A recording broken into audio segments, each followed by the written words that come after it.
Hello and welcome viewers. আজকে আমরা অর্থনীতির এই এপিসোডে আলোচনা করব ভারতের নীতি আয়োগ সম্পর্কে।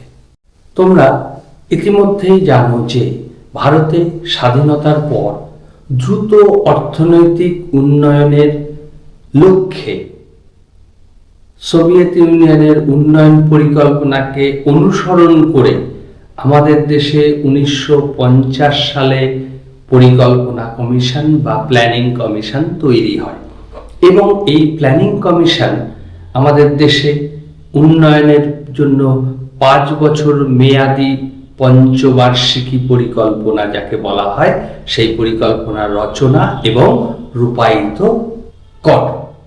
এখন স্বাধীনতার পর প্রায় 65 বছর পর এই পরিকল্পনা কমিশনকে তুলে দেওয়া হলো এবং তার পরিবর্তে গঠন করা হলো নীতি আয়োগ, যাকে বলা হয় national institution for transforming India.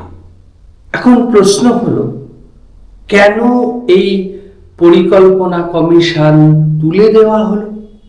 যে পরিকল্পনা কমিশন আমাদের দেশে 12টা পঞ্চবার্ষিকী পরিকল্পনা, লাস্ট যে দ্বাদশ পঞ্চবার্ষিকী পরিকল্পনা ছিল, যেটা শুরু হয়েছিল 2012 সালে এবং শেষ হয়েছে 2017 সালে, সেই পঞ্চবার্ষিকী পরিকল্পনা 12টার পরে পরিকল্পনা কমিশনকে তুলে দিয়ে তার পরিবর্তে নীতি আয়োগ চালু করা হলো 2015 সালের 1 জানুয়ারিতে কেন্দ্রীয় মন্ত্রিসভার প্রস্তাব অনুসারে। এখন প্রশ্ন হলো যে এই পরিবর্তনটা কেন ঘটানো হলো? 65 বছরের পর পরিকল্পনা কমিশন তুলে দিয়ে নীতি আয়োগ গঠন করার পেছনে কি অর্থনৈতিক দর্শন কাজ করেছে, কি নীতি কাজ করেছে? আজকের আমাদের টপিক বা আলোচনার বিষয়বস্তু নীতি আয়োগ কেন গঠন করা হলো, নীতি আয়োগের গঠন কাঠামো কেমন, নীতি আয়োগ গঠন করার উদ্দেশ্য এবং তার কার্যাবলী সম্পর্কে বিশদে আলোচনা করা। আশা করি এই ভিডিও, এই পর্বের এই যে ভিডিওটা দেখলে তোমরা ভারতের অর্থনৈতিক উন্নয়নের রূপরেখা তৈরি করার যে মূল কাণ্ডারি, সেই পরিকল্পনা কমিশন থেকে নীতি আয়োগ, এই বিবর্তনটা ধারাটা বুঝতে পারবে এবং নীতি আয়োগ সম্পর্কে সম্পূর্ণ ধারণা বা জ্ঞান লাভ করতে পারবে বলে আশা করছি। তাহলে শুরু করা যাক নীতি আয়োগ সম্পর্কে। প্রথমত 2001 সাল থেকেই 2015 সাল এই সময়কালের মধ্যে দেশের বিভিন্ন অর্থনীতিবিদরা ভারতের পঞ্চবার্ষিকী পরিকল্পনা রচনা বা রূপায়ণকারী সংস্থা প্ল্যানিং কমিশন তুলে দেওয়ার পক্ষে মতামত প্রকাশ করছিলেন বা অভিমত ব্যক্ত করছিলেন।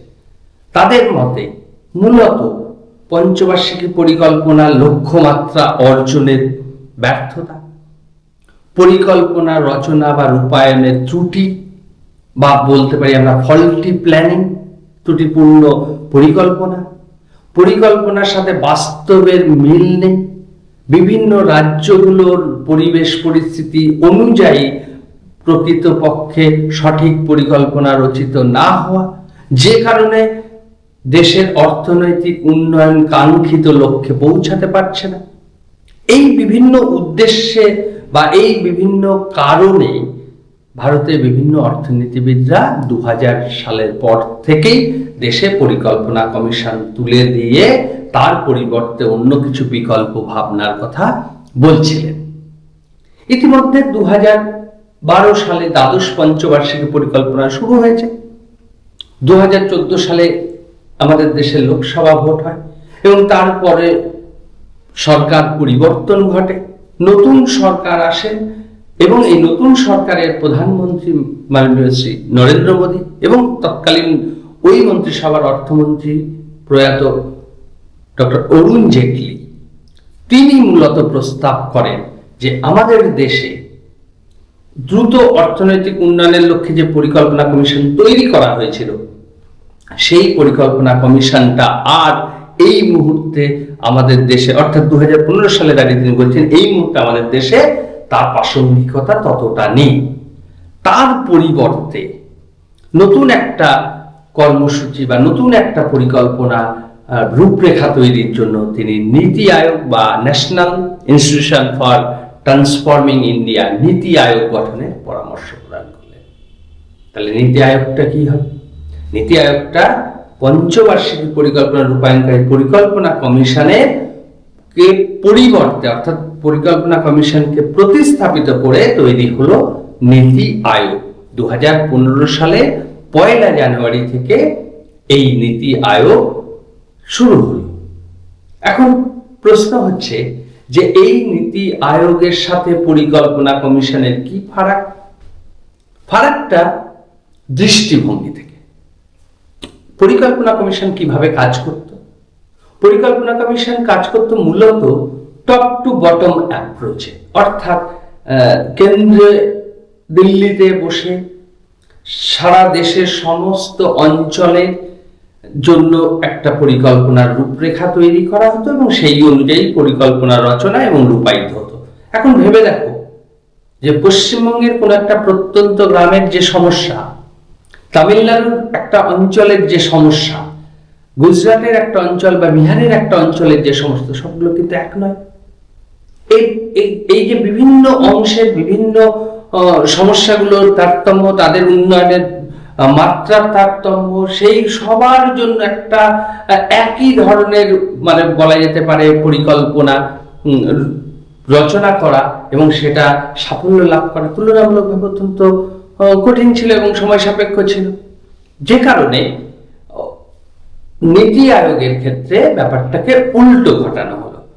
এক্ষেত্রে করা হলো কি, নীতি আয়োগে ডক্টর অরুণ জেটলি, প্রয়াত অরুণ জেটলি জি অর্থমন্ত্রী, তৎকালীন অর্থমন্ত্রী, তিনি বললেন যে ফিট ফর অল সাইজেস, অর্থাৎ এই যে একই পরিকল্পনা রচনা করে সবার ক্ষেত্রে এটাকে প্রয়োগ করে দিলে কিন্তু এটা সঠিক বা ন্যায়সঙ্গত হবে না এবং যে কারণে কাঙ্ক্ষিত ফল পাওয়া যাচ্ছে না, উন্নয়নের জন্য উন্নয়নের কাঙ্ক্ষিত লক্ষ্যে পৌঁছানো যাচ্ছে না। তাহলে কি করতে হবে? আমাদের রাজ্যগুলো, কেন্দ্রশাসিত অঞ্চল এবং রাজ্যগুলোকে আরো বেশি অ্যাক্টিভ করতে হবে, পরিকল্পনায় তাদেরকে সামিল করতে হবে। কিভাবে সামিল করা যাবে? কোঅপারেটিভ ফেডারেলিজমের উপর জোর দেওয়া হলো, যুক্তরাষ্ট্রীয় সমবায়িক যুক্তরাষ্ট্রীয় মডেলের উপর জোর দেওয়া হলো এবং বিভিন্ন রাজ্যগুলো তাদের মতো করে পরিকল্পনা রচনা করবে এবং সেই পরিকল্পনাগুলোকে সামগ্রিকভাবে কেন্দ্র সরকার বা বলা যেতে পারে নীতি আয়োগ সংস্থা তার উপর বেস করে পরিকল্পনাটা রচনা করবে। অর্থাৎ এক্ষেত্রে কি দেখা গেল?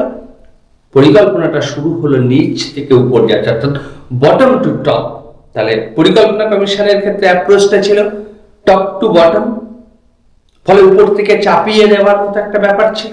আর এক্ষেত্রে নীতি আয়োগ গঠনের ফলে নীতি আয়োগ যে পরিকল্পনাটা রচনা করছে সেক্ষেত্রে কি হচ্ছে, নিচ থেকে উপরে এবং সব রাজ্যগুলোর এখানে সক্রিয় অংশগ্রহণ, যার ফলে একটা স্ট্রং, মানে জেটলির ভাষাতেই বলা যেতে পারে, ডক্টর জেটলির ভাষাতেই আমরা বলতে পারি যে strong states will make strong nation. রাজ্যগুলো শক্তিশালী হলে অটোমেটিক্যালি জাতীয় শক্তিশালী হবে। তাহলে মূলত দৃষ্টিভঙ্গি, পরিকল্পনা রচনা, এই দুদিক থেকেই পরিকল্পনা কমিশন এবং নীতি আয়োগের মধ্যে ফারাক দেখা গেল।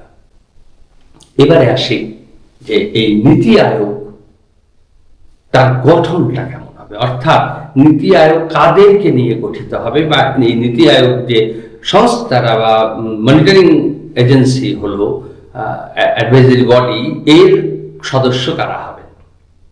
প্রথম চেয়ারম্যান বা চেয়ারপারসন, পদাধিকার বলে দেশের প্রধানমন্ত্রী এই নীতি আয়োগের চেয়ারপারসন হবেন। দ্বিতীয় একজন ভাইস চেয়ারপারসন থাকবে। ভাইস চেয়ারপারসন কে হবে? ভাইস চেয়ারপারসন দেশের একজন উল্লেখযোগ্য অর্থনীতিবিদ বা বিশেষজ্ঞ, যাকে প্রধানমন্ত্রী মনোনীত করবেন। অর্থাৎ প্রধানমন্ত্রী মনোনীত অর্থনীতিবিদ হচ্ছেন ভাইস চেয়ারম্যান। 3 নম্বরে কারা থাকবে? তৃতীয়ত হচ্ছে গভর্নিং কাউন্সিল, একটা নীতি আয়োগে একটা গভর্নিং কাউন্সিল থাকবে, যে গভর্নিং কাউন্সিলের মেম্বার কারা হবে? আমাদের দেশের প্রতিটা রাজ্যের মুখ্যমন্ত্রী এবং যে সমস্ত কেন্দ্রশাসিত অঞ্চলগুলো আছে অর্থাৎ ইউনিয়ন টেরিটরিজ, তাদের লেফটেন্যান্ট গভর্নর অর্থাৎ মুখ্যমন্ত্রী এবং লেফটেন্যান্ট গভর্নরদের নিয়ে তৈরি হবে গভর্নিং কাউন্সিল। তাহলে দেখো, গভর্নিং কাউন্সিলে সব রাজ্যের প্রতিনিধিত্ব থাকছে, ফলে পরিকল্পনার রচনার ক্ষেত্রে প্রতিটা রাজ্যের সমস্যাকে তুলে ধরে নিচ থেকে পরিকল্পনাটা কিভাবে উপরে উঠছে এটা ক্লিয়ার। গভর্নিং কাউন্সিল এখানে খুব ভাইটাল রোল প্লে করছে এবং গভর্নিং কাউন্সিলটা অ্যাকচুয়ালি ওই যে বললাম সমবায় যুক্তরাষ্ট্রীয় কাঠামোকে বা কোঅপারেটিভ ফেডারালিজমের কনসেপ্টটাকে রিপ্রেজেন্ট করছে। তাহলে chairperson, vice chairperson, governing council. 4 নম্বরে আসছে কারা? 4 নম্বরে আসছে একটা রিজিওনাল কাউন্সিল বা আঞ্চলিক পরিষদ। রিজিওনাল কাউন্সিলে কারা থাকবে? দেখো, রিজিওনাল কাউন্সিলটা তৈরি করা হবে মূলত কোন একটা সমস্যাকে সামনে রেখে, কোন একটা নির্দিষ্ট অঞ্চল, সেটা 2-3টে রাজ্য 4টে রাজ্য মিলে হতে পারে, এরকম কোন একটা নির্দিষ্ট সমস্যাকে সামনে রেখে ওই অঞ্চলে দেখা যাচ্ছে রাজ্যের মুখ্যমন্ত্রী থাকতে পারেন বা মুখ্যমন্ত্রী প্রতিনিধি হিসেবে কোনো ব্যক্তিকে মনোনীত করা যেতে পারে এবং ওই কমিটির ওই রিজিওনাল কাউন্সিলে চেয়ারম্যান থাকবেন কিন্তু প্রধানমন্ত্রী পদাধিকার বলে অথবা প্রধানমন্ত্রীর মনোনীত কোনো ব্যক্তি। এবং এটার টাইম পিরিয়ডটা কিন্তু ওই রিজিওনাল কাউন্সিলের ওই সমস্যাটা সমাধান না হওয়া পর্যন্ত এই রিজিওনাল কাউন্সিলটা থাকবে। সমস্যার সমাধান হয়ে গেলে রিজিওনাল কাউন্সিলটা ওই পারপাসটা অফ হয়ে গেলে অন্য কোনো সমস্যার জন্য আবার রিজিওনাল কাউন্সিল তৈরি হতে পারে। কিন্তু পার্টিকুলার কোন একটা সমস্যা বা একাধিক সমস্যা কোন একটা অঞ্চলকে কেন্দ্র করে সেই অঞ্চলের প্রতিনিধি অর্থাৎ ওই রাজ্যগুলোর মুখ্যমন্ত্রী বা কেন্দ্রশাসিত অঞ্চলের গভর্নর তাদেরকে নিয়ে এবং প্রধানমন্ত্রী সহ এখানে এই কমিটিটা তৈরি হচ্ছে, যেটা রিজিওনাল কাউন্সিল বলছে। এরপরে আসছে এক্স অফিসিও। এক্স অফিসিও বা পূর্ণ সময়ের মেম্বার, সচিব পর্যায়ের একজন থাকবেন যিনি চিফ এক্সিকিউটিভ অফিসার বা প্রধান কার্যনির্বাহী থাকবেন এবং এর সাথে কিছু প্রশাসনিক কর্তা ব্যক্তি যারা পূর্ণ সময়ের মেম্বার এবং এর সাথে কিছু নমিনেটেড পার্সন বা মনোনীত, প্রধানমন্ত্রী মনোনীত কিছু ব্যক্তি। সেই ব্যক্তি কারা হবেন? শিক্ষা, স্বাস্থ্য, বিজ্ঞান, প্রযুক্তি, খেলাধুলা, চলচ্চিত্র, এরকম বিভিন্ন ক্ষেত্রের এমিনেন্ট বা উজ্জ্বল ব্যক্তিত্ব, পার্সোনালিটিস বা বুদ্ধিজীবী যারা তথাকথিত, তাদেরকে সামিল করা হবে এই মনোনীত সদস্যের মধ্যে। তাহলে এই হচ্ছে একটা স্ট্রাকচার বা একটা কাঠামো, গঠন প্রণালী, যে গঠন প্রণালীটা নীতি আয়োগকে রিপ্রেজেন্ট করছে। তাহলে আশা করি নীতি আয়োগ কি, নীতি আয়োগ কিভাবে গঠিত হয় বা গঠন কাঠামোটা তোমরা বুঝতে পেরেছো। এইবারে আমরা আলোচনা করব নীতি আয়োগ গঠনের উদ্দেশ্য এবং কাজগুলো সম্পর্কে। নীতি আয়োগ এর মূল উদ্দেশ্য বা লক্ষ্য, প্রধান লক্ষ্য, ঠিক যেমন পরিকল্পনা কমিশনের প্রধান লক্ষ্য কি ছিল? দ্রুত অর্থনৈতিক উন্নয়ন। এক্ষেত্রেও কিন্তু নীতি আয়োগেরও অন্যতম প্রধান লক্ষ্য থাকবে দ্রুত অর্থনৈতিক উন্নয়ন। দ্বিতীয় যে লক্ষ্য থাকবে, যেটা অত্যন্ত গুরুত্বপূর্ণ, সেটা হলো কোঅপারেটিভ ফেডারালিজম বা সমবায় যুক্তরাষ্ট্রীয় কাঠামো। অর্থাৎ এখানে সব রাজ্যের প্রতিনিধিত্ব থাকবে, তাদের মাধ্যমে তাদের সমস্যাগুলোকে তুলে ধরবা। অর্থাৎ পশ্চিমবঙ্গের সমস্যা পশ্চিমবঙ্গের মুখ্যমন্ত্রী তুলে ধরবে বা বিহারের সমস্যা বিহারের মুখ্যমন্ত্রীর দ্বারা উত্থাপিত হবে এবং এইভাবে একটা স্ট্রং নেশন তৈরি হবে, স্ট্রং স্টেট এবং তার মধ্য দিয়ে স্ট্রং নেশন তৈরি হবে। এটা একটা উদ্দেশ্য। তৃতীয় উদ্দেশ্য হলো যে অংশীদারিত্ব। অংশীদারিত্ব কি?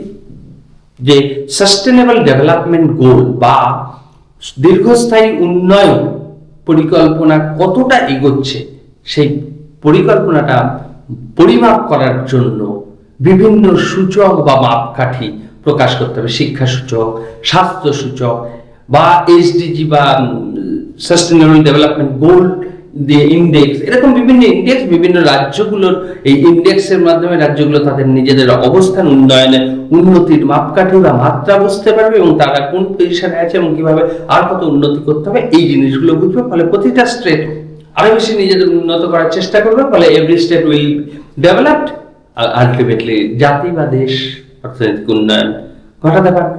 তাহলে এরকম বিভিন্ন লক্ষ্য বা উদ্দেশ্য, যে লক্ষ্য বা উদ্দেশ্যগুলো তোমরা দেখো স্ক্রিনে,